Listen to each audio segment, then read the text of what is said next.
Hi ಎಲ್ರಿಗೂ. ಇವತ್ತು ರಾಜಕೀಯದ ಪಕ್ಷಗಳು ಯಾವ ಥರ ಆಗಿದೆ ಅಂದರೆ ಅದನ್ನು ಊಹೆ ಮಾಡ್ಕೊಳಕ್ಕೂ ಆಗ್ತಿರೋಂಥ ಪರಿಸ್ಥಿತಿಯಲ್ಲಿ ನಮ್ಮ ರಾಜಕೀಯ ಪಕ್ಷಗಳು ತಲುಪ್ತಾ ಇದೆ. ಏಕೆಂದರೆ ಇವತ್ತು ಒಂದು ಪಕ್ಷ ಕಟ್ಟಿ ಆ ಪಕ್ಷನ ಬೆಳೆಸ್ಬೇಕಂದ್ರೆ ಸುಮಾರು ವರ್ಷಗಳ ಕಾಲ ತಗೊಳುತ್ತೆ. 1 ವರ್ಷ ಅಲ್ಲ, 2 ವರ್ಷ ಅಲ್ಲ, 3 ವರ್ಷ ಅಲ್ಲ, ಸರಿಸುಮಾರು ಒಂದು 10 ವರ್ಷ ಆದರೂ, ಮಿನಿಮಮ್ 10 ವರ್ಷ ಆದ್ರೂ ಆ ಪಕ್ಷನ ಕಟ್ಟಿದ ಮೇಲೆ ಅದನ್ನು ಬೆಳೆಸಬೇಕು. ಅದ್ರ ಜೊತೆ ಕಾರ್ಯಕರ್ತರು ಕೈಗೂಡಿಸ್ಬೇಕು. ಅದ್ರ ಜೊತೆ ಒಗ್ಗಟ್ಟಿನಿಂದ ಅದ್ರ ಪ್ರಣಾಳಿಕೆಗಳನ್ನು ಜನಗಳಿಗೆ ತಲುಪೋ ಥರ ಮಾಡಬೇಕು. ಆಮೇಲೆ ಆ ಪಕ್ಷನ ಸ್ವಲ್ಪ ಬಿಲ್ಡ್ ಮಾಡಬೇಕು. ತದನಂತರ ಆ ಪಕ್ಷನ ಒಂದು ಬಿಲ್ಡ್ ಮಾಡಿದ ನಂತರ, ಆ ಪಕ್ಷ ಬೆಳೆದ ನಂತರ ಆಮೇಲೆ ಜನಗಳು ಸ್ವಲ್ಪ ಒಲವನ್ನು ತೋರಿ ಆ ಪಕ್ಷಕ್ಕೆ ಓಟ್ ಹಾಕೋದಕ್ಕೆ ಸ್ವಲ್ಪ ಮುಂದಾಗೋದು ಸರ್ವೇ ಸಾಮಾನ್ಯ. ಆದರೆ ಇಲ್ಲಿ ಒಂದು ಪಕ್ಷ ಕೇವಲ 2 ವರ್ಷ, 2024 ಯಾವ ಡೇಟು, ಫೆಬ್ರವರಿ 2ನೇ ತಾರೀಕು ಸ್ಥಾಪಿಸಿದಂಥ ಒಂದು ಪಕ್ಷ. ಅದಿನ್ಯಾವ ಪಕ್ಷನಲ್ಲ ರೀ, TVK ಪಕ್ಷ. ಅಂದರೆ ತಮಿಳಿನ ವಿಜಯ್ ತಳಪತಿ ಅಂತ ಹೇಳ್ಬಿಟ್ಟು ಅವ್ರ ಹೆಸರು, ಒಬ್ಬ ಫಿಲಿಮ್ ಆ್ಯಕ್ಟರ್. ಅವರು ಒಂದು TVK ಅನ್ನೋ ಒಂದು ಪಕ್ಷವನ್ನು ಕಟ್ಟಿ, ಕೇವಲ ಅವ್ರು ಕಟ್ಟಿದ್ದು ದಿನಾಂಕ ಬಂದು 2 ಫೆಬ್ರವರಿ 2024ರಲ್ಲಿ. TVK ಅಂದರೆ ಫುಲ್ ಫಾರ್ಮ್ ಏನು ಗೊತ್ತಾ? ಎಲ್ಲರೂ ಹೇಳ್ತಾ ಇದ್ದಾರೆ, ಟಿವಿಗಳಲ್ಲಿ ಮೀಡಿಯಾದಲ್ಲಿ ತುಂಬ ನೋಡ್ತಾ ಇದ್ದೀರಾ, ಏನು ತ್ರಿಷಾ, ವಿಜಯ್, ಆಮೇಲೆ ಕೃಷ್ಣನ್ ಕೆ ಅಂದರೆ ಅಂತ ಹೇಳ್ಬಿಟ್ಟು. ಇನ್ನೂ ಕೆಲವ್ರು ಹೇಳ್ತಾ ಇದ್ದಾರೆ TVK ಅಂತಂದರೆ ತಮಿಳ್ನಾಡು ವಿಜಯ್ ಕುಮಾರ್ ಅಂತ. ಆದರೆ ಅದು ಮೀನಿಂಗ್ ಅಲ್ಲ, ಇನ್ನೊಂದು ಅದಕ್ಕೆ ಅವ್ರು ಇಟ್ಟಿರೋ ಹೆಸರು ತಮಿಳಿಗ ವೆಟ್ರಿಯ ಕಜಿಗಮ್ ಅಂತ ಅದಕ್ಕೆ ಹೆಸರಿಟ್ಟಿದ್ದಾರೆ. ಸೊ ಅದರದ್ದು ಮೀನಿಂಗು ನನಗೆ ಕನ್ನಡದಲ್ಲಿ ಏನು ಅಂತ ದಯವಿಟ್ಟು ಗೊತ್ತಿಲ್ಲ. ಆದರೆ ಇಲ್ಲಿ ನಾವು ಒಂದು ವಿಚಾರ ಮಾಡಬೇಕಾದ್ದು ತುಂಬಾ ಇದೆ. ಏನು ಅಂದರೆ ಆಗಿನ ಹೇಳ್ದಾಗೆ ಒಂದು ಪಕ್ಷನ ಕಟ್ಟಿ ನಾವು ಬೆಳೆಸ್ತೀವಂದರೆ ಸರಿ ಸುಮಾರು 10 ವರ್ಷಗಳಾದರೂ ಕಾಲಾವಕಾಶ ತಗೊಳುತ್ತೆ. ಇದು ಹೆಂಗೆ 2024ರಿಂದ 25, 25ರಿಂದ 26 ಈ ಹೋದ ಫೆಬ್ರವರಿಗೆ 2 ವರ್ಷ. ಅದ್ರ ಮೇಲೆ ಇನ್ನೂ ಇದು ಯಾವುದು 26 ಅಂದರೆ ಮೇ ಅಂದರೆ 3 ತಿಂಗಳಾಗಿದೆ. 2 ವರ್ಷದ ಮೇಲೆ ಕೇವಲ 3 ತಿಂಗಳಾಗಿರೋದು.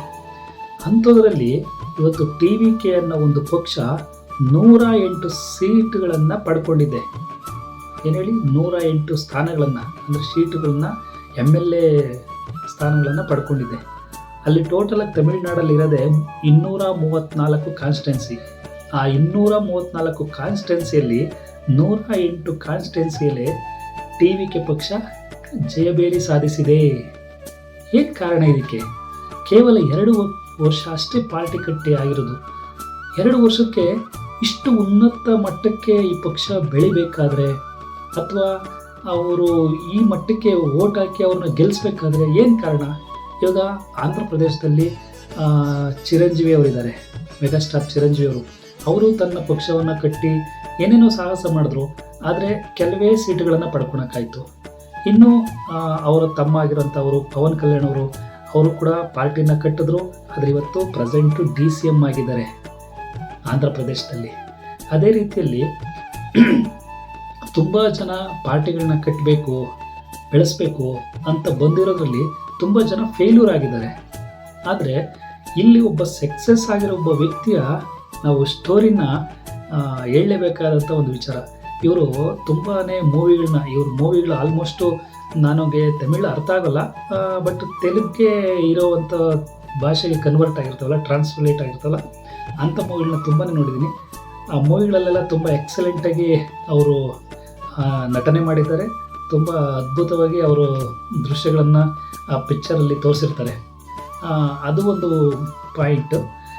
ಸೊ ಇನ್ನೊಂದೇನಪ್ಪ ಅಂದರೆ, ಇವರು TVK ಅನ್ನೋ ಪಕ್ಷ ಕಟ್ಟಿದ್ದ 2 ವರ್ಷಗಳ ನಂತರ ಎಲೆಕ್ಷನ್ ಬಂತು. ಆ ಎಲೆಕ್ಷನ್ನಲ್ಲಿ ಕ್ಯಾಂಪೇನ್ ಮಾಡಿದ್ರು. ಹೊರಗಡೆ ಏನು ಹೋರಾಟಗಳು ಅವು ಸುಮಾರು ಇರುತ್ತಲ್ಲ ಪಕ್ಷದಲ್ಲಿ, ಕಾರ್ಯಕರ್ತರ ಜೊತೆ ಮಾಡಬೇಕಾದಂಥ ತುಂಬ ಕೆಲಸಗಳು. ಆ ಥರ ಮಾಡಿರುವ ಕೆಲಸಗಳಲ್ಲಿ ಇವರು ಕೇವಲ 2 ವರ್ಷ 3 ತಿಂಗಳಿಗೆ 108 ಸೀಟನ್ನು ಪಡ್ಕೊಂಡಿದ್ದೇ ಒಂದು ಆಶ್ಚರ್ಯಕ ಸಂಗತಿ ಅಂತಲೇ ಹೇಳ್ಬೋದು ಅಲ್ವಾ? ಕರೆಕ್ಟ್ ಅಲ್ವಾ? ಯಾಕೆಂದರೆ ಇವತ್ತು ಅವರು ಸುಮಾರು ಯೋಜನೆಗಳನ್ನು ನಾನು ರೂಪಿಸ್ತೀನಿ ಮತ್ತು ಸುಮಾರು ಯೋಜನೆಗಳನ್ನು ತರ್ತೇನೆ.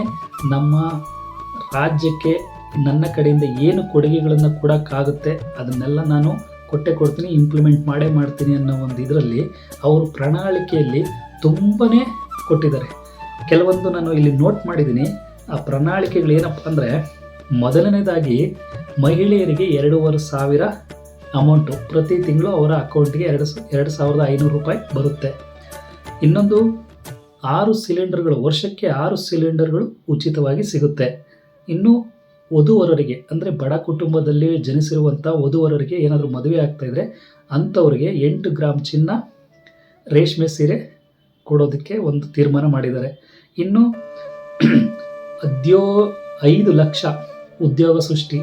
ಯಾರು ಇವಾಗ ಡಿಪ್ಲೊಮೊ, ಡಿಗ್ರಿ, ತುಂಬ ಗ್ರಾಜ್ಯುಯೇಟ್ ಸ್ಟೂಡೆಂಟ್ಸ್ ಇದ್ದಾರೆ, ಅವ್ರಿಗೆ ಎಲ್ಲೋ ಹೋದ್ರೂ ಉದ್ಯೋಗ ದೊರಕ್ತಾ ಇಲ್ಲ, ಅಂಥವ್ರಿಗೆ 5 ಲಕ್ಷ ಉದ್ಯೋಗಗಳನ್ನು ನಾನು ಸೃಷ್ಟಿ ಮಾಡ್ತೀನಿ, ನಾನು ಕೊಡ್ತೀನಿ ಅಂತ ಬಿಟ್ಟು ಭರವಸೆ ಕೊಟ್ಟಿದ್ದಾರೆ ಅವರ ಪ್ರಣಾಳಿಕೆಯಲ್ಲಿ. ಮತ್ತೊಂದಾಗಿ ಪದವೀಧರರಿಗೆ 4,000, ಡಿಪ್ಲೊಮೊ ಹೋಲ್ಡರ್ಗೆ 2,500 ಮಾಸಿಕ ನಿರುದ್ಯೋಗ ಭತ್ಯೆ ಅಂತ ಕೊಡ್ತಾ ಇದ್ದಾರೆ. ಅದ್ರ ಜೊತೆಯಲ್ಲಿ ಹೆಣ್ಣು ಮಕ್ಕಳಿಗೆ, ವಿಶೇಷವಾಗಿ ಹೆಣ್ಣು ಮಕ್ಕಳಿಗೆ ಕಲಿಕೆಗೆ ಅಂತ ಹೇಳ್ಬಿಟ್ಟು ಪ್ರೋತ್ಸಾಹ ನೀಡ್ತಾ ಇದ್ದಾರೆ.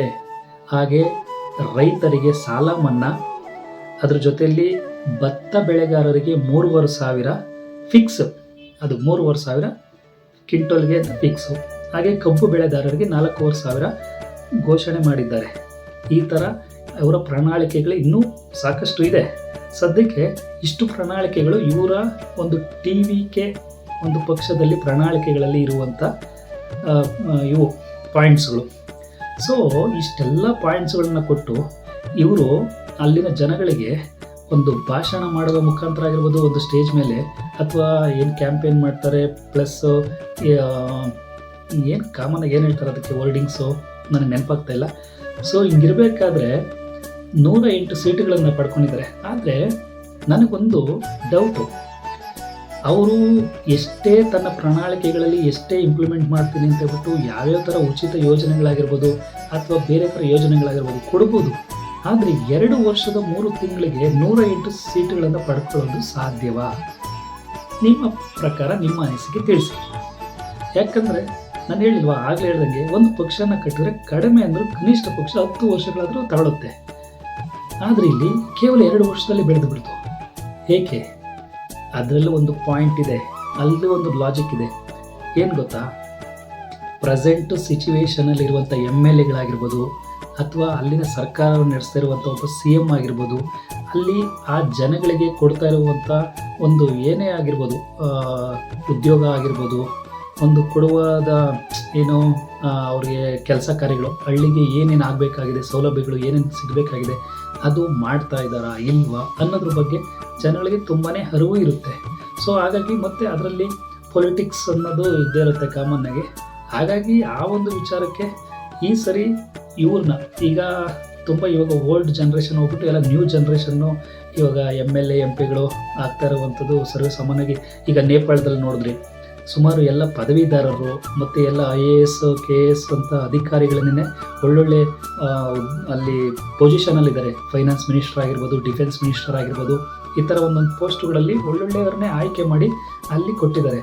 ಸೊ ಅಲ್ಲಿ ಯಾವುದೇ ಥರ ಏನು ನಾನು MLA, ನಾನು MP, ನಾನು ಸಚಿವ ಅಂತೇಳ್ಬಿಟ್ಟು ನಮಗೆ ಆದಂಥ 0 ಟ್ರಾಫಿಕಲ್ಲಿ ಹೋಗಬೇಕು ಅನ್ನೋ ಕಾನೂನುಗಳನ್ನ ಅವ್ರನ್ನೆಲ್ಲ ಹೊರತುಪಡಿಸಿ ಅಂದರೆ ತೆಗೆದುಬಿಟ್ಟು ಸರ್ವೇ ಸಾಮಾನ್ಯರಾಗಿ ನಾವು ಪಬ್ಲಿಕ್ಕು, ನಾವು ಎಲ್ಲರಂತೆ ಹೋಗೋಣ ಅನ್ನೋ ರೀತಿಯಲ್ಲಿ ಅವರೊಂದು ಸರ್ಕಾರನ ಬಿಲ್ಡ್ ಮಾಡಿದ್ದಾರೆ. ಸೊ ಅದೊಂಥರ ಮಾದರಿಯಾದಂಥ ವಿಚಾರಣೆ ಅಂತ ಹೇಳ್ಬೋದು ಆ ಒಂದು ನೇಪಾಳ ದೇಶದಲ್ಲಿ.